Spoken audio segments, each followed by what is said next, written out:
एक ओंकार सतनाम करता पुरख निरपौ निर्वैर अकाल मूरत अजूनी सहभंग गुरप्रसाद जप। आज सच जुगाद सच है भी सच नानक होसी भी सच। वाहिगुरु जी का खालसा वाहिगुरु जी की फतेह। Dear students, in this lecture I will be covering digestive system in humans. So humans का डाइजेस्टिव सिस्टम करने वाले, डाइजेशन का मतलब है खाने के जो उनसे कंपोनेंट्स हैं, प्रोटीन्स, कार्बोहाइड्रेट्स, फैट्स, उसका सबसे छोटे छोटे हिस्सों में टूटना, ताकि उसको ब्लड टेक ओवर कर ले और हमारी बॉडी की एनर्जी रिक्वायरमेंट्स पूरी हो सके। मीन्स डाइजेशन का बेसिक मीनिंग खाने का टूटना सिंपलेस्ट कंपाउंड्स में। और हमारी जो उनसे खाने की डाइजेशन है उसकी शुरुआत कहाँ से होती है? माउथ से। माउथ में हम तो खाने को च्यूइंग, क्रशिंग, ग्राइंडिंग करते हैं। उसके अलावा हमारे माउथ में 3 पेयर्स ऑफ सेलाइवरी ग्लैंड्स है। सेलाइवरी ग्लैंड्स क्या रिलीज करते हैं? सेलाइवरी अमाइलेस नाम का एंजाइम। सो एंजाइम्स क्या होते हैं? सबसे पहला हमारा जो सा डाइजेशन के रास्ते में एंजाइम आता है, वो एंजाइम का नाम है सेलाइवरी अमाइलेस। सेलाइवरी अमाइलेज क्या है? एंजाइम्स का पहले मतलब होता है कि कैटलिस्ट, आपको पता है, जो हमारी केमिकल रिएक्शन को फास्ट करते हैं उन्हें कैटलिस्ट कहते हैं। और जो उनसे कैटलिस्ट हमारी बॉडी में पाए जाते हैं उन्हें बायो कैटलिस्ट या एंजाइम कहते हैं। मीन्स कैटलिस्ट का मतलब वो चीज़ें जो हमारी रिएक्शंस को फास्ट करती हैं। सो जो बॉडी में कैटलिस्ट है उन्हें बायो कैटलिस्ट या एंजाइम कहते हैं। और हमारा सबसे पहला एंजाइम डाइजेशन के रास्ते में सेलाइवरी अमाइलेज। सेलाइवरी अमाइलेज क्या करता है? जो हम स्टार्च खाना खाते हैं वो स्टार्च होती है, वो खाना स्टार्च को किस में कन्वर्ट करता है? ये ग्लूकोज में। मीन्स सिंपल कर दिया, स्टार्च को ग्लूकोज। स्टार्च एक complex form of carb means sugar है, इसको सिंपल फॉर्म ग्लूकोज में कन्वर्ट कर दिया। अब ग्लूकोज से भी आगे सिंपलर फॉर्म है वो हम करेंगे। मीन्स सबसे पहले सेलाइवरी अमाइलेज ने क्या करा? सेलाइवरी अमाइलेज ने स्टार्च को, जो खाने में स्टार्च होती है, उसे किस में कन्वर्ट कर दिया? ग्लूकोज में। और ये सेलाइवरी अमाइलेज कौन रिलीज करता है? 3 pairs of salivary glands present in our mouth. फिर खाना माउथ के बाद कहाँ पे जाता है? हमारी फूड पाइप में। फूड पाइप का साइंटिफिक नेम है ईसोफेगस, जिसमें ओ साइलेंट होता है। अब खाना माउथ के बाद फूड पाइप में गया, फूड पाइप को ईसोफेगस कहते हैं। ईसोफेगस फूड पाइप, इसमें जब खाना आता है तो इसमें मूवमेंट होती है। मीन्स कॉन्ट्रैक्शन एंड एक्सपेंशन होती है। उस कॉन्ट्रैक्शन एक्सपेंशन को पेरिस्टैल्टिक मूवमेंट कहते हैं। मीन्स ये ना कॉन्ट्रैक्ट एंड एक्सपैंड करता ताकि खाना नीचे जाता जाए, इसे पेरिस्टैल्टिक मूवमेंट कहते हैं। पेरिस्टैल्टिक मूवमेंट से खाना नीचे की तरफ जाता है। मीन्स जब खाना माउथ में आया, माउथ से फिर ये ईसोफेगस फूड पाइप में आया, फूड पाइप में मूवमेंट हुई, कॉन्ट्रैक्शन एंड एक्सपेंशन हुई, उस कॉन्ट्रैक्शन एक्सपेंशन को पेरिस्टैल्टिक मूवमेंट कहते हैं। फिर इसके बाद खाना आता है जे शेप्ड ऑर्गन। हम जे शेप्ड ऑर्गन को क्या कहते हैं? स्टमक। इसके बाद खाना पहुंचता है J shaped organ which is known as stomach. अब खाना यहाँ पे रफली जे शेप्ड ऑर्गन, इसे स्टमक कहते हैं। अब खाना यहाँ पे जब आता है, ये जे शेप्ड ऑर्गन में 3 चीज़ें होती हैं। गैस्ट्रिक जूस, गैस्ट्रिक जूस 3 चीज़ों से बना हुआ है। मीन्स इस स्टमक में बेसिकली गैस्ट्रिक जूस है। गैस्ट्रिक जूस 3 चीज़ों के कंपोनेंट को गैस्ट्रिक जूस कहते हैं। HCl, pepsin and mucus. Means इसमें बेसिकली HCl होता है, पेप्सिन होता है एंड म्यूकस होता है। सो अब इन तीनों को कलेक्टिवली कहते हैं गैस्ट्रिक जूस। इन तीनों को कलेक्टिवली गैस्ट्रिक जूस कहा जाता है। सो अब इसके बाद क्या होता है? मीन्स ये गैस्ट्रिक जूस के तीनों कंपोनेंट्स के फंक्शन बहुत इंपॉर्टेंट है। HCl का फंक्शन ये है, खाने के साथ अगर कोई माइक्रो ऑर्गेनिज्म आ गया ना तो वो उसको मार देगा। HCl एसिड है, तभी कहते हैं ना पेट में एसिडिटी बढ़ गई है। मीन्स ये HCl की ओवर ईटिंग करने से HCl की क्वांटिटी बढ़ती है, तब हम कहते हैं एसिडिटी हो गई है। पेप्सिन पेप्सिन का क्या फंक्शन है? HCl का एक तो फंक्शन ये हो गया कि ये सारे माइक्रो ऑर्गेनिजम्स जो खाने के साथ आते हैं उन्हें किल कर देता है। दूसरा फंक्शन है कि ये HCl पेप्सिन को एक्टिवेट करता है। पेप्सिन काम नहीं कर पाएगा अगर HCl नहीं होगा। और पेप्सिन का क्या फंक्शन है, ये डाइजेस्ट करता है प्रोटीन्स को, ये प्रोटीन्स को डाइजेस्ट करता है। HCl डाइजेस्ट प्रोटीन्स, आप याद रखिएगा। इसका मीन्स ये बैक्टीरिया किल करता है और इसे एक्टिवेट करता है पेप्सिन को, मीन्स HCl बैक्टीरिया को मारता है और पेप्सिन को एक्टिवेट करता है। और पेप्सिन का फंक्शन है कि ये क्या करता है, डाइजेस्ट करता है प्रोटीन्स को।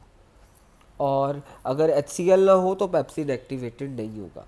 और म्यूकस, म्यूकस वो थिक सी लाइनिंग होती है, मीन्स वो म्यूकस क्या करता है, मीन्स एक थिक लिक्विड म्यूकस कहते हैं, और ये इसकी वॉल्स पे चिपका होता है, मीन्स इस थिकी लिक्विड को म्यूकस कहते हैं। और ये म्यूकस क्या करता है, हमारी स्टमक को इस HCl एक बहुत स्ट्रॉन्ग एसिड है, अगर ये म्यूकस ना हो ना तो ये स्टमक ही फट जाए। और ये म्यूकस जो सा है स्टमक को HCl के करोसिव इफेक्ट से बचाता है। अगर आपको तीनों में से फंक्शन आ गया, HCl का function, it kills bacteria that come along with food, या फिर it kills micro organisms that come along with food. Pepsin it activates, pepsin का क्या मीन्स, पेप्सिन को एक्टिवेट कौन करता है, HCl एक्टिवेट करता है। मीन्स अगर HCl ना हो तो पेप्सिन काम ही नहीं कर पाएगा। और पेप्सिन का फंक्शन क्या है, ये प्रोटीन्स को डाइजेस्ट करता है। तीसरी चीज़ म्यूकस, म्यूकस थिकी जो सी लाइनिंग है उसे म्यूकस कहते हैं। और म्यूकस क्या करता है, हमारी स्टमक को HCl के एसिडिक करोसिव इफेक्ट से बचाता है। करोसिव मीन्स किसी चीज़ को ख़त्म करने वाला, मीन्स एसिड आप किसी चीज़ पे फेंकते हैं स्ट्रॉन्ग एसिड, तो वो चीज़ को ख़त्म कर देता है। मीन्स ये HCl के करोसिव इफेक्ट से स्टमक को कौन बचाता है, ये म्यूकस। अब खाना यहाँ पे 2 से 3 घंटे रुकता है मीन्स स्टमक में, फिर इसको यानी यहाँ पे मीन्स इसके अंदर बंद करके कौन रखता है, स्पिंक्टर मसल। स्टमक के एंड में ना एक मसल होता है जिसे क्या कहते हैं, स्पिंक्टर मसल। जब स्पिंक्टर मसल खुल जाता है तो खाना नीचे नीचे की तरफ चले जाता है, अगर बंद रहता है तो खाना यहीं पे रहता है। तो यहाँ पे स्पिंक्टर मसल्स होते हैं। स्पिंक्टर मसल्स, जब ये स्पिंक्टर मसल्स खुल जाएंगे तो अब खाना किधर आएगा, मीन्स अब खाना जाएगा स्मॉल इंटेस्टाइन की तरफ। जब स्पिंक्टर मसल्स खुल जाएंगे खाना स्मॉल इंटेस्टाइन की तरफ जाएगा। सो स्पिंक्टर मसल्स खुले, खाना स्मॉल इंटेस्टाइन की तरफ गया, ये स्मॉल इंटेस्टाइन है। जब खाना स्मॉल इंटेस्टाइन में जाता है तो खाने के साथ साथ 2 चीज़ें और पहुंचती हैं। जब खाना स्मॉल इंटेस्टाइन में जाता है खाने के साथ साथ 2 चीज़ें और पहुंचती हैं। वो पहली चीज़ क्या है, ज़रा ध्यान से देखना। एक तो यहाँ से हमारा लिवर होता है, लिवर बाइल जूस रिलीज़ करता है। मीन्स जब खाना स्मॉल इंटेस्टाइन में जाता है तो वो अकेला नहीं जाता है, मीन्स उसके साथ यहाँ से लिवर बाइल जूस भेजता है खाने को। और दूसरी चीज़ क्या आती है, खाना जब स्मॉल इंटेस्टाइन में जाता है तो यहाँ से पैनक्रियाज, ये देखिए ये हमारे बॉडी के पैनक्रियाज, ये पैनक्रियाज जो उनसे होते हैं ये पैनक्रियाटिक जूस यहाँ पे भेजते हैं। मीन्स जो सा पैनक्रियाज है, मीन्स जब खाना स्मॉल इंटेस्टाइन में जाता है तो खाने के साथ साथ 2 जूसेस और पहुंच जाते हैं। सो खाने के साथ साथ 2 जूसेस और पहुंचे। कौन से जूस, मीन्स खाना स्टमक से, जब स्टमक का ये स्पिंक्टर मसल, ये स्पिंक्टर मसल है, जब स्पिंक्टर मसल खुलता है तो खाना स्मॉल इंटेस्टाइन की तरफ जाता है। जब खाना स्मॉल इंटेस्टाइन की तरफ जाता है तब यहाँ से बाइल जूस नीचे को जाता है, लिवर से रिलीज़ होके बाइल जूस इस लिवर से रिलीज़ होके स्मॉल इंटेस्टाइन की तरफ जाता है, और ये पैनक्रियाज से पैनक्रियाटिक जूस स्मॉल इंटेस्टाइन की तरफ जाता है। और स्मॉल इंटेस्टाइन यानी बच्चे सोचते हैं कि पहले खाना लार्ज इंटेस्टाइन में जाता है, नहीं, वो गलत सोचते हैं। सबसे पहले खाना स्मॉल इंटेस्टाइन में जाता है, फिर लार्ज इंटेस्टाइन में जाता है।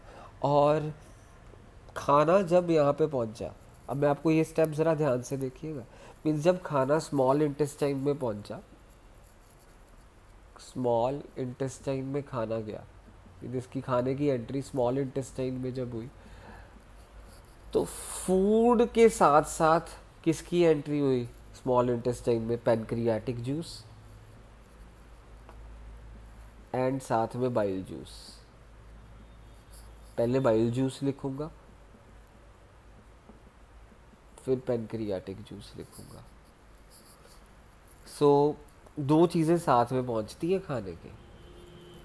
तो अब होगा क्या, सबसे पहले बाइल जूस के फंक्शन, जब खाना पहुंचता है तो बाइल जूस जब उसके ऊपर रिएक्ट करता है ना, तो फूड के जितने फैट्स के मॉलिक्यूल्स हैं ना उसको तोड़ देता है। जब खाने मीन्स जब बाइल जूस इस फूड के ऊपर एक्ट करता है ना, तो खाने के जितने फैट के मॉलिक्यूल्स हैं उनको छोटा कर देता है, और फैट के मॉलिक्यूल्स का छोटा होना is called emulsification of fats. ये बाइल जूस का एक फंक्शन हो गया, फैट्स को छोटे से छोटे हिस्से में तोड़ देता है, that is called emulsification of fats.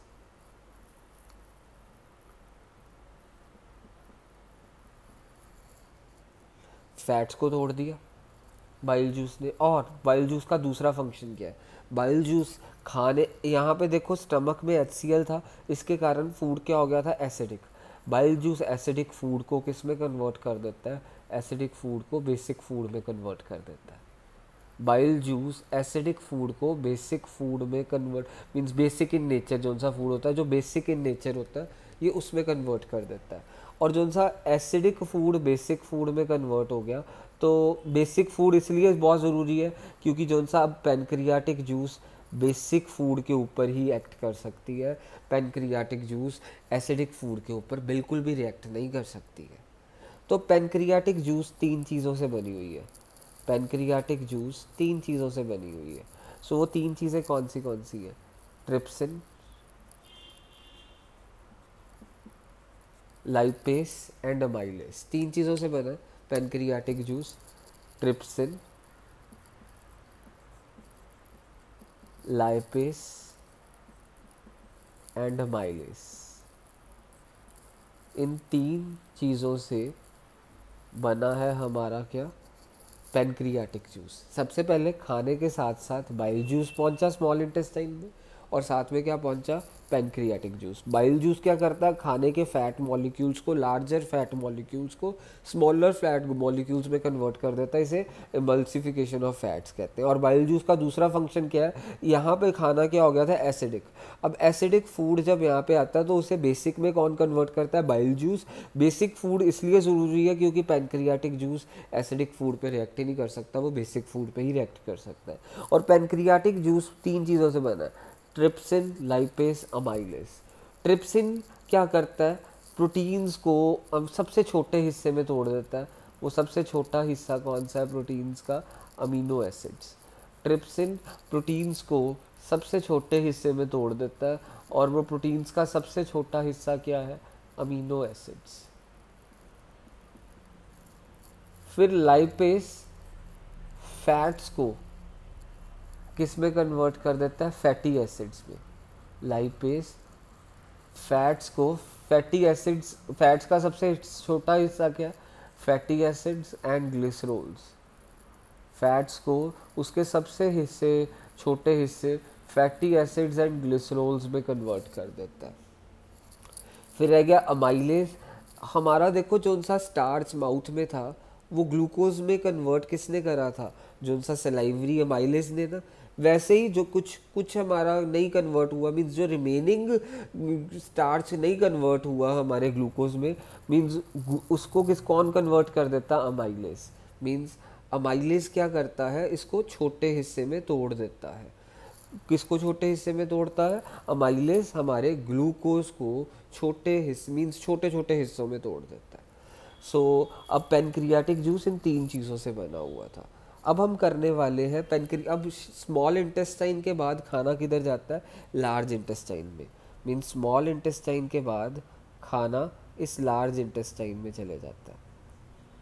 Small intestine के बाद खाना लार्ज इंटेस्टाइन में चले जाता है। मीन्स अब जो सा देखो डाइजेस्ट हो गया, अभी मैं इसका स्मॉल इंटेस्टाइन का एक बहुत इंपॉर्टेंट पार्ट पढ़ा हुआ है अभी। सो अब स्मॉल इंटेस्टाइन के बाद जो सा खाना चला गया वो लार्ज इंटेस्टाइन में। लार्ज इंटेस्टाइन में क्या होता है, रीएब्जॉर्प्शन ऑफ वाटर होती है। जो सा पानी को एब्जॉर्ब कर लिया जाता है, मीन्स पानी की एब्जॉर्प्शन होती है, बस वहाँ पे होता है, और बाकी सारा अनडाइजेस्टेड फूड एनस से बाहर आ जाता है। और एक और चीज़ आप याद रखिएगा कि जो सा small intestine is the called the place of complete digestion. क्यों कंप्लीट डाइजेशन कहा जाता है, यहाँ पे ट्रिप्सिन प्रोटीन्स को सबसे एसिड्स के प्रोटीन्स को सबसे छोटे हिस्से में तोड़ देती है, that is amino acids. Lipase fats को सबसे छोटे हिस्से में तोड़ देती है, fatty acids and glycerols. And amylase हमारे स्टार्च को ग्लूकोज में कन्वर्ट कर देती है और उससे भी सिंपलर मॉलिक्यूल्स में कन्वर्ट कर देती है। सो अमाइलेज हमारी बेसिकली वर्क करती है स्टार्च एंड ग्लूकोज के ऊपर। मीन्स सारा कुछ, मीन्स फूड के तीनों कंपोनेंट्स डाइजेस्ट हो गए, प्रोटीन्स, फैट्स एंड कार्बोहाइड्रेट्स, तीनों चीज़ें, प्रोटीन्स इसने ट्रिप्सिन ने, लाइपेज फैट्स को कर रहे हैं एंड अमाइलेज कार्बोहाइड्रेट्स, तीनों फूड के तीनों कंपोनेंट्स टूट गए हैं स्मॉलर कंपोनेंट्स में, इसीलिए इसको complete place of complete digestion कहा जाता है। और फिर इसके अंदर सबसे इम्पॉर्टेंट पार्ट पता क्या स्मॉल इंटेस्टाइन का, वो है इसके अंदर हेयरी स्ट्रक्चर होते हैं, उन्हें विलाय कहते हैं। मीन्स इसमें स्मॉल इंटेस्टाइन की वॉल्स के अंदर हेयरी स्ट्रक्चर होते हैं, ये हेयरी स्ट्रक्चर को विलाय कहते हैं, कई इसको विली कही जाते हैं, तो इसे विलाय कहते हैं। विलाय क्या करता है, जो हमारे यहाँ पे amino acids, fats and sugar है, मीन्स इनको यानी digested proteins, digested fats and digested sugar, इन्हें क्या करती है, ये विलाय टेक इन कर लेते हैं और टेक इन करके कहाँ पे फेंक देते हैं, ब्लड में। विलाय इन्हें टेक ओवर करते हैं, मीन्स विलाय यहाँ पे सब कुछ डाइजेस्ट हो गया, प्रोटीन्स अमीनो एसिड्स में डाइजेस्ट हो गए, उस अमीनो एसिड्स को कौन टेक ओवर करता है, villi. And villi means richly supply blood vessels होती हैं, हेयर लाइक स्ट्रक्चर होते हैं, और ये सारे अमीनो एसिड्स को, फैटी एसिड्स, ग्लिसरॉल्स को, ग्लूकोज को किधर फेंक देते हैं, ब्लड में। और हमारे सारी बॉडी की एनर्जी रिक्वायरमेंट्स पूरी हो जाती है, क्योंकि यहाँ से ब्लड में गया और ब्लड से सारी बॉडी में चला गया, क्योंकि ब्लड सारी बॉडी में ट्रांसपोर्ट होता है। तो हमारी बॉडी की रिक्वायरमेंट्स मीन्स बेसिकली क्या होता है, सारा कुछ स्मॉल इंटेस्टाइन में डाइजेस्ट होता है।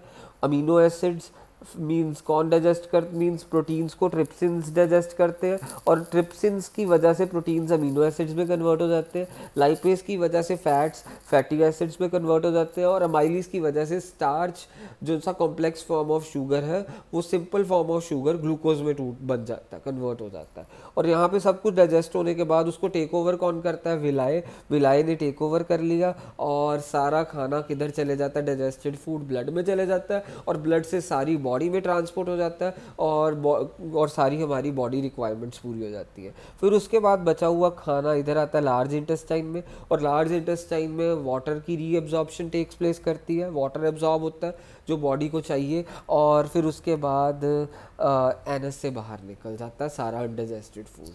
सो अब हमारा ये डाइजेस्टिव सिस्टम सारा ख़त्म हो गया। एंड आप एक चीज़ याद रखिएगा, इस यहाँ से लेके एंड तक ये पूरी लेंथ को एलिमेंट्री कैनाल कहते हैं।